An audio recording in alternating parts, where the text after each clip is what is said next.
মিরাজের সূচনা এবং পক্ষ মিলান। আল্লাহ রাসূল সাল্লাল্লাহু আলাইহি ওয়াসাল্লাম রাসূলুল্লাহ সাল্লাল্লাহু আলাইহি ওয়াসাল্লামের চাচা বোন হযরত উম্মে হানি রাদিয়াল্লাহু তাআলা ঘরের মধ্যে শোয়া ছিলেন। গভীর রাতে হযরত জিবরাইল আলাইহিস সালাতু ওয়াস সালাম হযরত মিকাইল আলাইহিস সালাতু ওয়াস সালাম আল্লাহ রাসূল সাল্লাল্লাহু আলাইহি ওয়াসাল্লামকে ঘুম থেকে জাগ্রত করলেন। ঘুম থেকে জাগাইয়া আল্লাহ রাসূল সাল্লাল্লাহু আলাইহি ওয়াসাল্লামকে হাতিমে কাবার কাছে নিয়ে গেলেন। কোথায় নিয়ে গেছেন? হাতিমে কাবার কাছে নিয়ে গেছেন। নিয়ে যাওয়ার পর আল্লাহ রাসূল সাল্লাল্লাহু আলাইহি ওয়াসাল্লামকে বুকটাকে বিদারণ করলেন। বুক তবে ফাড়ার পর আল্লাহ রাসূল সাল্লাল্লাহু আলাইহি ওয়াসাল্লামের কলবে আতহারকে বের করলেন। কলবে আতহারকে বের করার পর তাকে জমজমের পানি দিয়ে ভালো করে ধুইলেন। ধোয়ার পর স্বর্ণের কস্তুরী নিয়ে আসলেন। তা আনার পর তার মধ্যে সেটিং করে দিলেন। সেটিং করে দেওয়ার পর আবার তবে তার জোড়া লাগিয়ে দিলেন। এতটা উদ্দেশ্য হলো আল্লাহ পাক রব্বুল আলামিন তার মধ্যে আরশে আজিমের মধ্যে দিয়ে যাইবেন। এত সুন্দর নিদর্শন যাতে দেখে তা সহ্য করার ক্ষমতা আল্লাহ দিয়ে দেন। আল্লাহ রাসূল সাল্লাল্লাহু আলাইহি ওয়াসাল্লামকে এইভাবে চারবার পক্ষ বিধারণ করা হয়। একটা হলো যখন আলিমাতুস সাদিয়া রাদিয়াল্লাহু তাআলা করেছিলেন। আলিমাতুস সাদিয়া রাদিয়াল্লাহু তাআলা ছিলেন আব্দুল্লাহ। তার সাথে আল্লাহ রাসূল সাল্লাল্লাহু আলাইহি ওয়াসাল্লাম মরুভূমির মধ্যে বকরি চড়াইতেন। একদিন আলিমাতুস সাদিয়া রাদিয়াল্লাহু তাআলা আনহার ছেলে আয়েশা দেখতেছে যে ভাইকে তবে কোন সাদা কাপড় পরে এটা দুইজন ব্যক্তি আয়েশা তার তবে বুক ছিঁড়ে ফেলছে। সেই ভয় প্রকম্পিত হয়ে গেল। দৌড়ে তবে আলিমাতুস সাদিয়া রাদিয়াল্লাহু তাআলা আনহার ঘরে আসলেন। আয়েশা বলতেছেন, বাবা মা আমার দুধ ব্যাগে দেখলাম দুইজন ব্যক্তি আয়েশা তবে সিনা ফেলে ফেললো। আলিমাতুস সাদিয়া রাদিয়াল্লাহু তাআলা ভয় পেয়ে গেলেন। দৌড়ে মরুভূমির মধ্যে গেলেন।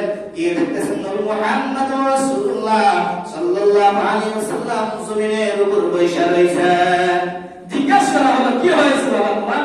বলতেছেন, দেখলাম দুইজন মানুষ আসলো, আয়েশা আমার বুকটা ফাড়লো, কি জানে করলো, আবার চলে গেল।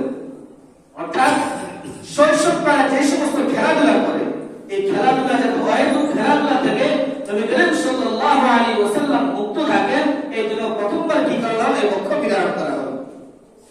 দ্বিতীয়বার হলো 20 বছর বয়স। আল্লাহ রাসূল সাল্লাল্লাহু আলাইহি ওয়াসাল্লাম যখন তিনি যুবক বয়সে উপনীত হলেন, মানুষ যখন যুবক হয়ে যায় বিভিন্ন ধরনের গুনাহের কাজের মধ্যে লিপ্ত হয়ে যায়, অন্যায় কাজের মধ্যে লিপ্ত হয়ে যায়। আল্লাহ রাসূল সাল্লাল্লাহু আলাইহি ওয়াসাল্লামকে এই দ্বিতীয়বার পক্ষ বিধারণ করেন যাতে সে কোনো ধরনের অন্যায় অবৈধ কোনো ধরনের কাজ না করে।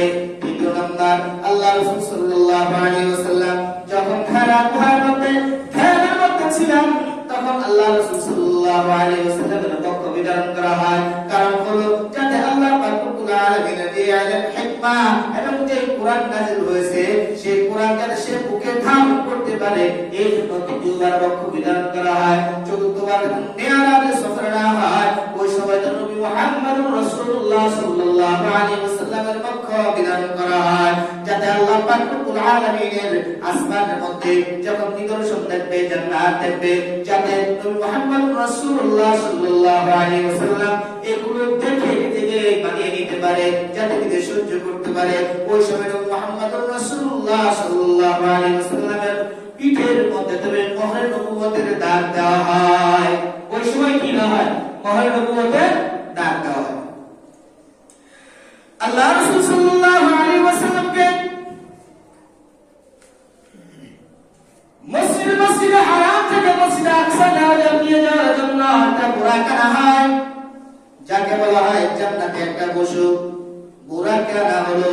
আল্লাহ রাসূল সাল্লাল্লাহু আলাইহি ওয়াসাল্লাম ওঠার জন্য প্রস্তুতি গ্রহণ করলেন।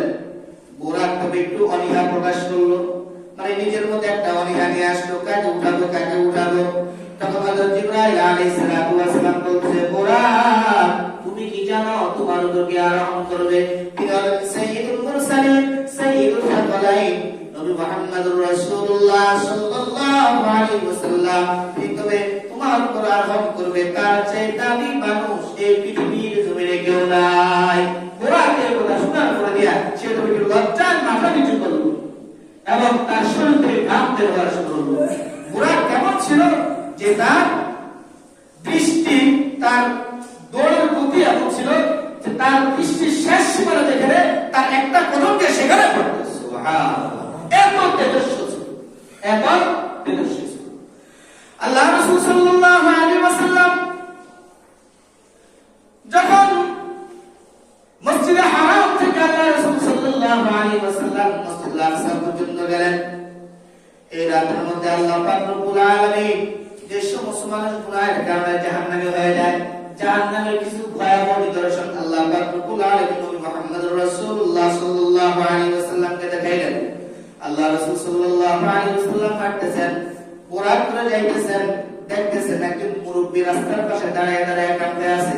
আল্লাহ রাসূল সাল্লাল্লাহু আলাইহি ওয়াসাল্লামকে ডাকলেন। আল্লাহ রাসূল সাল্লাল্লাহু আলাইহি ওয়াসাল্লাম তার ডাকে সাড়া দেন নাই।